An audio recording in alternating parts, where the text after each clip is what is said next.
Tensile property of solid materials में हमने first discuss किया था stress and strain.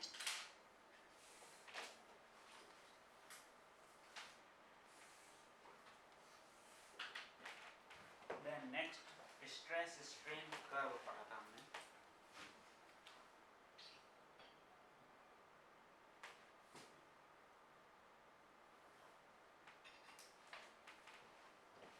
Stress strain curve.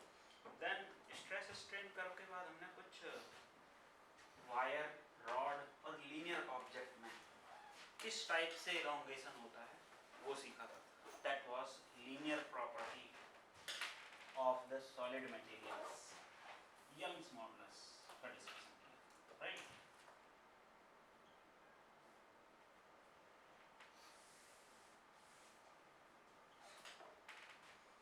Linear property and its problem.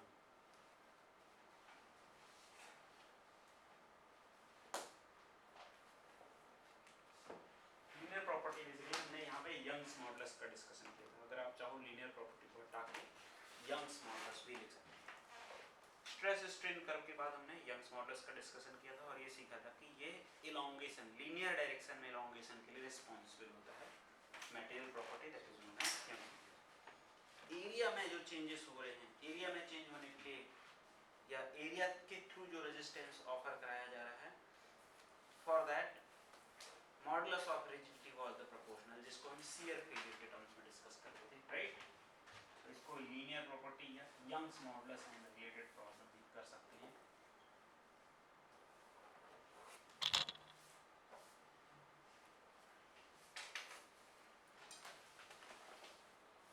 Shear modulus,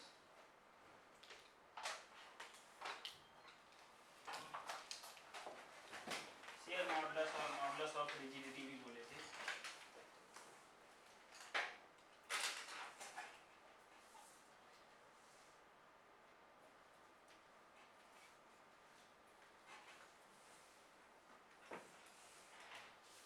then bulk modulus,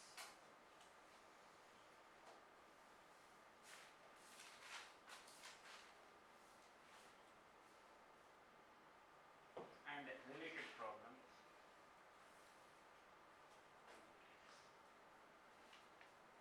इन तीनों property को discuss करने के बाद फिर हमने देखा कि अगर हम किसी थ्री डायमेंशनल ऑब्जेक्ट को लेंथ के अलोंग अगर हम उसको पुल कर रहे हैं तो उसके एरिया में कम होने, अगर लेंथ के अलोंग अगर लेंथ बढ़ा रहे हैं तो एरिया डिक्रीज होने लगता था। अगर हम दूसरी डायरेक्शन में लेंथ को डिक्रीज करने लगते थे या इंक्रीज करने लगते थे तो अदर डायरेक्शन का एरिया में डेफिनेटली चेंजेस आते थे। That was relating to Poisson's ratio.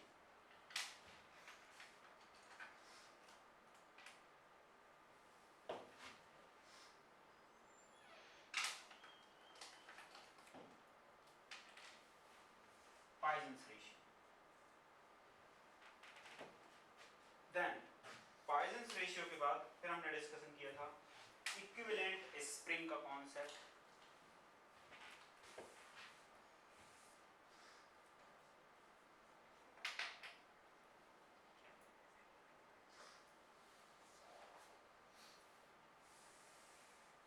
Equivalent spring, equivalent spring में हमने एक तो लीनियर स्प्रिंग जिसमें रॉड को या वायर को एक स्प्रिंग कांस्टेंट निकालना सीखा था कि लॉन्गिट्यूडनल स्प्रिंग अगर जो होती है,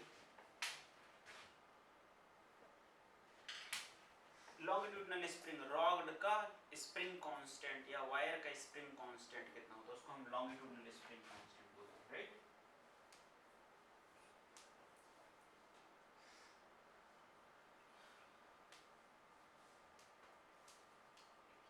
कि किसी भी रॉड या वायर या किसी भी मटेरियल का स्प्रिंग कांस्टेंट कैसे निकाला जाता है या कैसे रिलेट किया जाता है। Then here also torsional spring,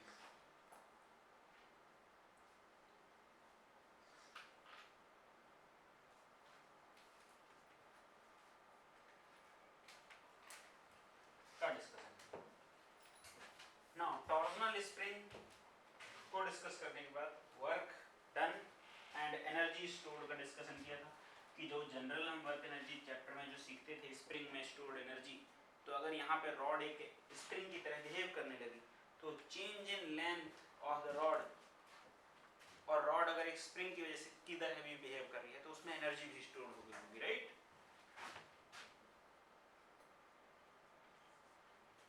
so work done in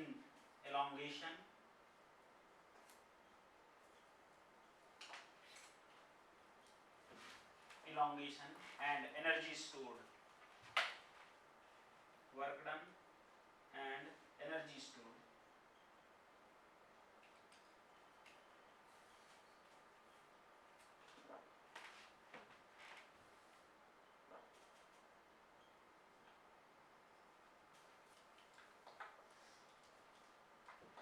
energy stored in elongation. अब elongation वर्ड यूज किया तो इसको ट्विस्टिंग के लिए भी, चेंज इन एंगल थीटा के लिए एनर्जी का डिस्कशन कर सकते हैं. Now next point was relation between E means Young's modulus, bulk modulus and modulus of rigidity.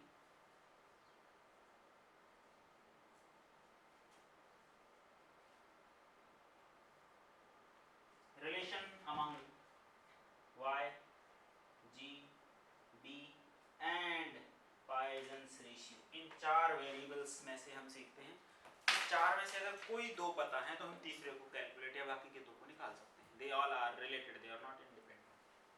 ठीक है. Now next, torsional equations.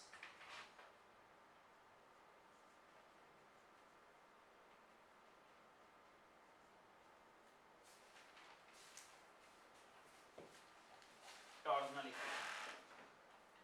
इतना सब कुछ हम इस पूरे चैप्टर में सीखे हैं. Now one by one हम इस सब का डिस्कशन करेंगे. ओके.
स्ट्रेस को डिफाइन करते थे हम. Resisting force upon cross sectional area या resisting area, cross sectional area या क्रॉस सेक्शनल एरिया को भी रेजिस्टिंग एरिया भी बोलते हैं, कि जिस एरिया के अक्रॉस वो रेजिस्टेंस ऑफर हो रहा है. ठीक है ना. Stress was denoted as sigma is equal to F resisting upon A. So let's say resisting का मतलब क्या है देखना. अगर कोई एक रॉड है, इसमें अगर हमने F फोर्स लगाया है तो F फोर्स किसी इस लोकेशन में कितना रेजिस्टेंस ऑफर होगा, किसी क्रॉस सेक्शनल एरिया में A कितना रेजिस्टेंस ऑफर हो रहा है, दैट इज रेजिस्टिंग फोर्स. जरूरी नहीं है ये फोर्स हर बार जितना यहाँ पे लग रहा है वही, अलग अलग भी होता है. मूविंग के केस हमने ऑलरेडी डिस्कस कर रखे थे. ठीक है. F1 is equal to F2 के केस में रेजिस्टिंग एरिया सेम रहेगा और F1 is not equal to F2 के केस में रेजिस्टिंग फोर्स अलग होगा.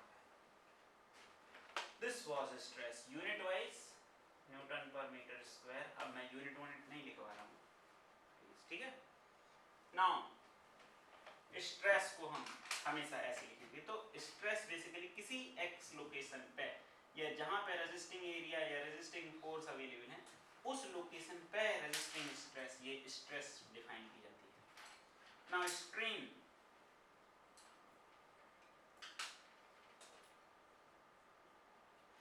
it is defined as change in length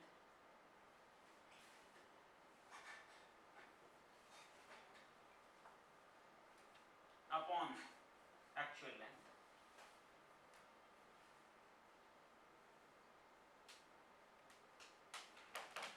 change in length upon actual length, no unit, delta l upon l और d l upon l if rod was of length l, जिसमें force apply करने की वजह से change in length D L होगा।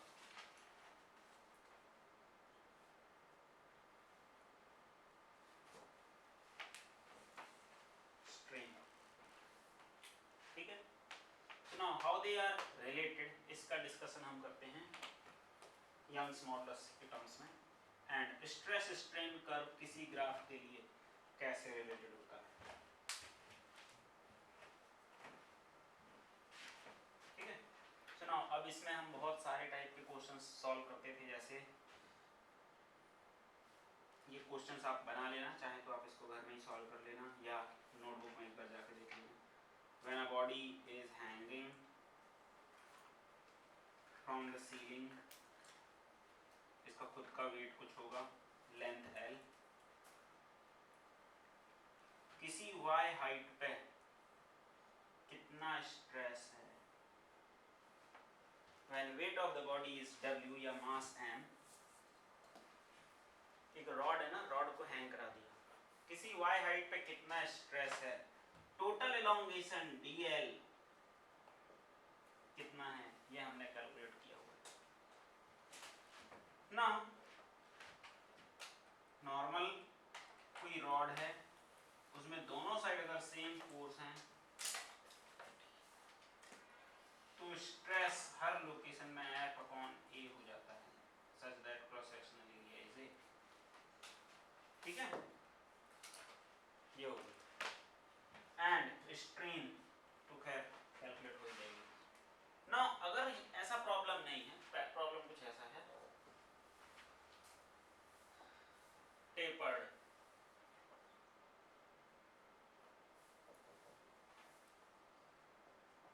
तो अब हर अलग अलग लोकेशन पे क्रॉस सेक्शनल एरिया की वैल्यू अलग है।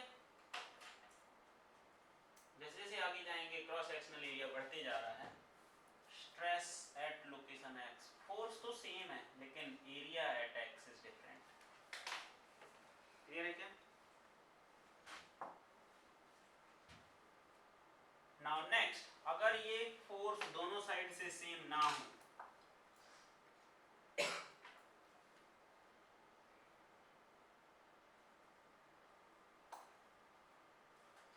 when a body of mass m, this side force is, let's say, F1, this side force is F2, cross sectional area, and moving in this direction. So now stress at location x from this end, हमने निकाला था F average into upon area, average force upon area, right?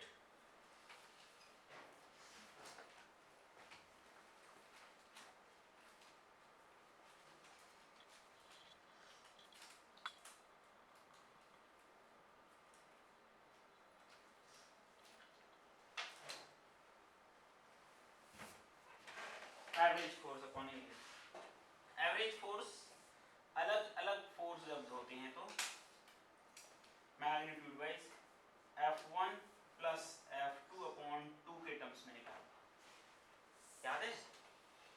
और body move कर रही है, body move कर रही है तो इसका एक्सेलरेशन भी होगा, like A is equal to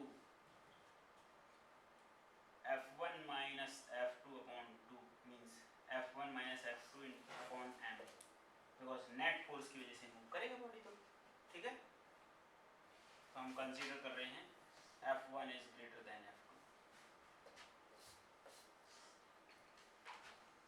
average के टर्म्स में निकालना, ठीक है।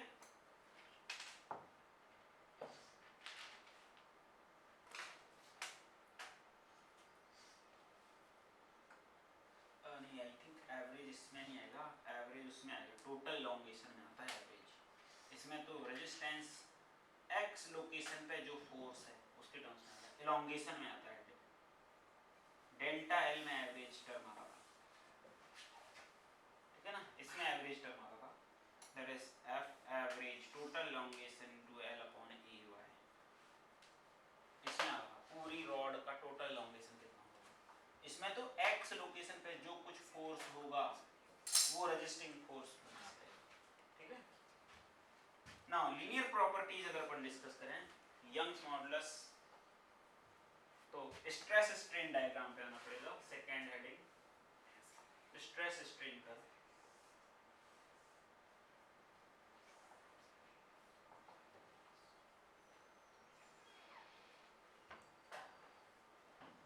स्ट्रेस स्ट्रेन कर्व इस पूरे चैप्टर का सबसे इंपॉर्टेंट पॉइंट है, ये आपको याद ही रहना चाहिए कौन से पॉइंट पे क्या होता है, ठीक है।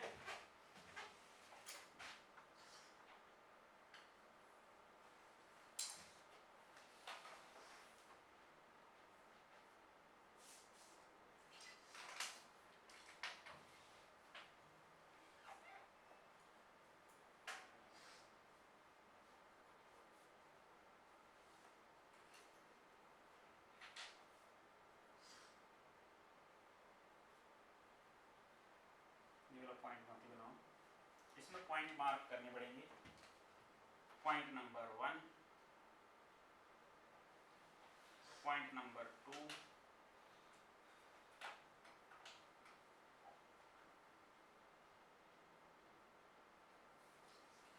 इसको हम बोलेंगे A B C D E and F, where A is limit of proportionality, proportionality limit point,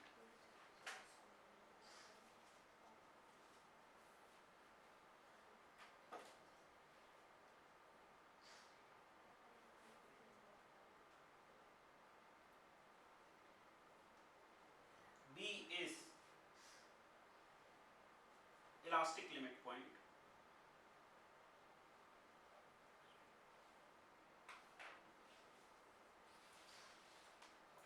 C is upper yield point,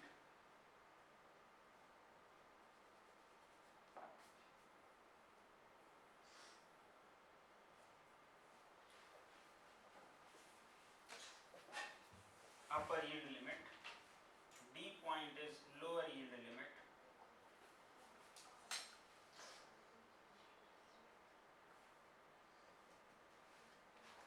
E is ultimate strength limit,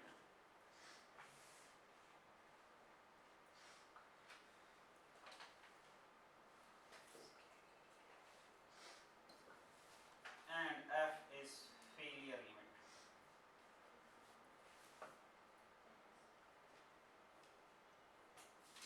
Now इन पॉइंटों में किस सेक्शन में क्या हो रहा है, बॉडी में कौन सी स्टेट गो थ्रू हो रही है, आपको नोट पॉइंट में जो हमने लिखे थे, राइट, वो आपको याद करने पड़ेंगे। एक दो बार जब आप रिवाइज करोगे तो उसको पढ़ना है नोट्स को, ठीक है ना, कि ओ से ओरिजिन से ए पॉइंट तक के बीच में क्या हो रहा था। आप लोगों को याद है ना, चैप्टर में हमने बहुत सारे पॉइंट लिखे थे, एक पूरी क्लास यही लिखवाने में ही चली गई थी। That you have to remember, अगर इससे रिलेटेड कोई भी थ्योरेटिकल क्वेश्चंस करना तो एक दो बार पढ़ोगे पूरा सब याद हो जाएगा कि किस पॉइंट के अंदर में क्या हो रहा है, ठीक है। मैकेनिक्स बेसिकली इस मटेरियल के अंदर में क्या अप्लाई हो रही है, right, force application. Now Young's modulus and related problems.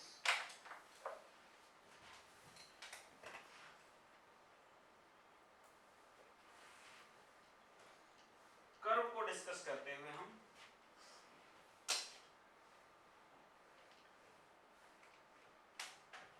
अभी तक हमने मैक्सिमम प्रॉब्लम्स जो डिस्कस किए थे इनमें केवल स्ट्रेस निकाले थे, इलॉन्गेशन नहीं निकालते थे, ठीक है ना। अब इलॉन्गेशन निकालने के लिए हमें यंग्स मॉडुलस का जो एक्सप्रेशन है या यंग्स का जो रिलेशन है, third point,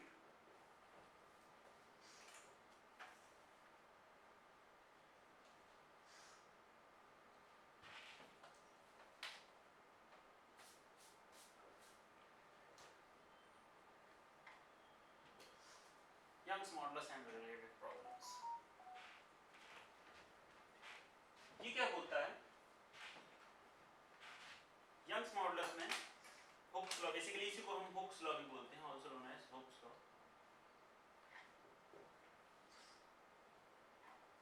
hooks law it states that stress is directly proportional to strain। stress, linear stress या direct stress इसको बोलते हैं।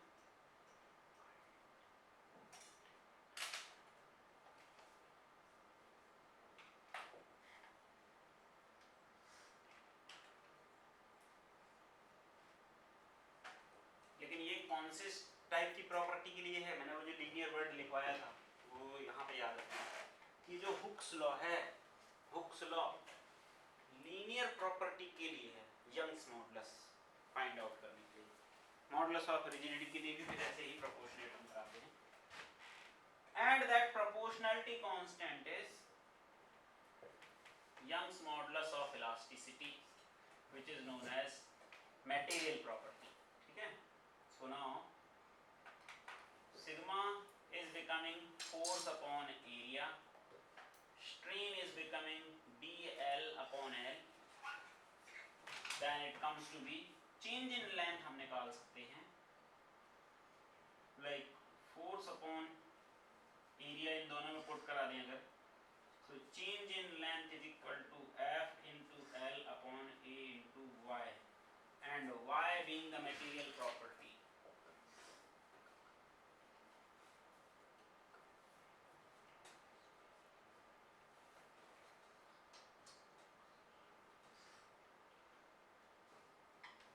Young's modulus of elasticity, which is a linear property of the material।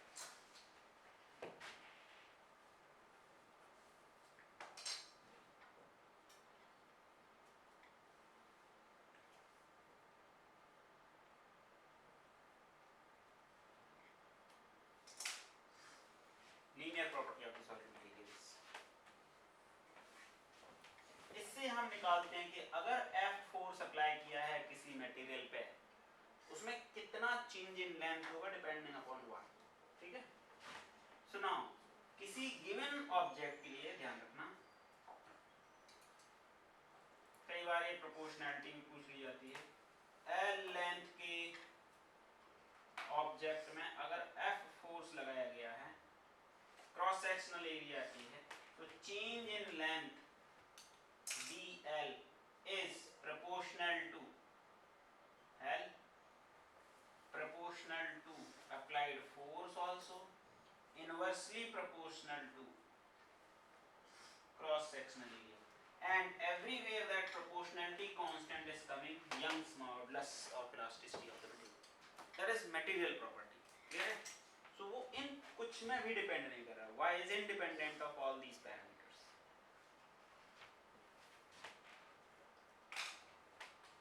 अगर इन तीन quantity में कुछ भी change हो रहा है तो चेंज इन लेंथ बदल जाएगी सेम रॉड की, राइट?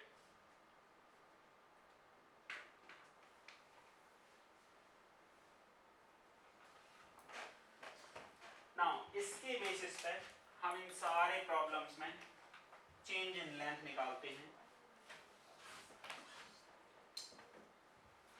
लाइक एक मूविंग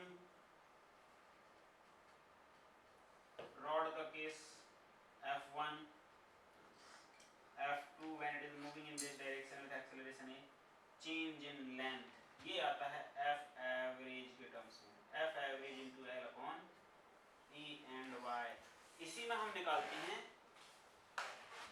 लेट्स से किसी डिस्टेंस x पर अगर फोर्स F रहा हो तो स्ट्रेस एट दैट लोकेशन निकालना सीख लिया,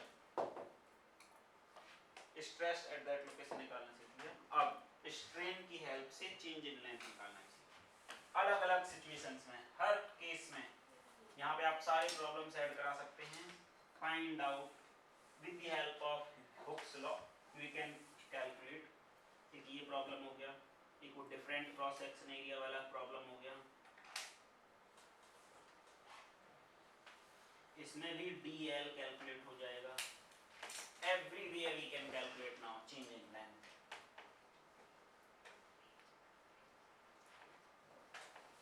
And this also gives us idea about true strain also।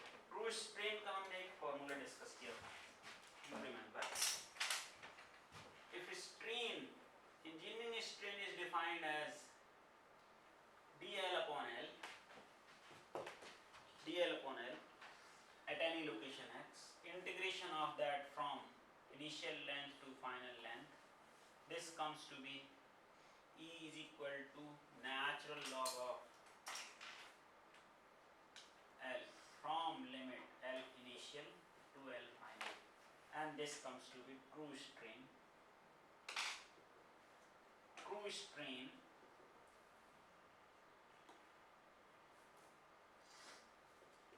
और ये नंबर या रेशियो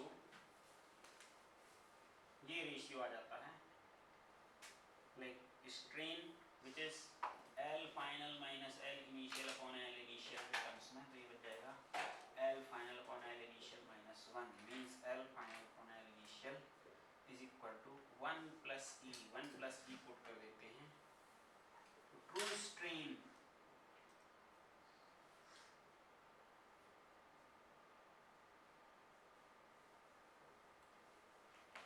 के टर्म्स में भी कैलकुलेट होता है, ठीक है। मींस अगर ऑब्जेक्ट की लेंथ बहुत ज़्यादा है, बहुत ज़्यादा इलोंगेशन हो रहा है, तो फिर हमको ये स्ट्रेन कैलकुलेट करना है, बट इसकी जरूरत आपको नहीं पड़ेगी। जितने भी क्वेश्चंस आते हैं आपको बस इसी स्ट्रेन में आते हैं, दैट इज कि change in total change in length, क्योंकि ये चेंज इन लेंथ इनिशियल और फाइनल सिचुएशन में बस नहीं हो रहा होता, बीच में भी प्रोसेस कुछ फॉलो हो रही होती है, ठीक है। इसलिए हम ट्रू स्ट्रेन की बात करेंगे when change in length is large enough.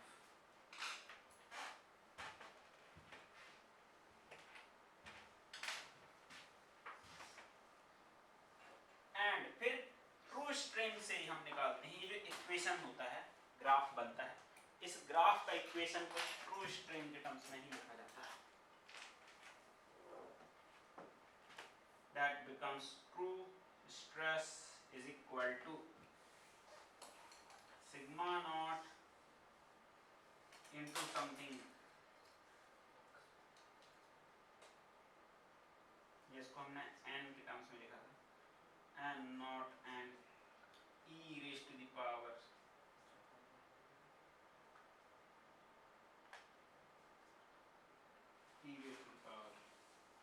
true strain something कुछ, ये इक्वेशन ये वाला बनता है जो ग्राफ जिस पे प्लॉट किया जाता है, ठीक है। वैसे इसकी जरूरत नहीं पड़ेगी, बट एक दो बार जनरली प्रैक्टिस करने में आपको आ भी सकता है। Now Young's modulus of elasticity के बाद बहुत सारे क्वेश्चन हमने किए हैं, एक बार उनको देख लेना, but overall this much is required. Modulus of rigidity, shear modulus or modulus of rigidity,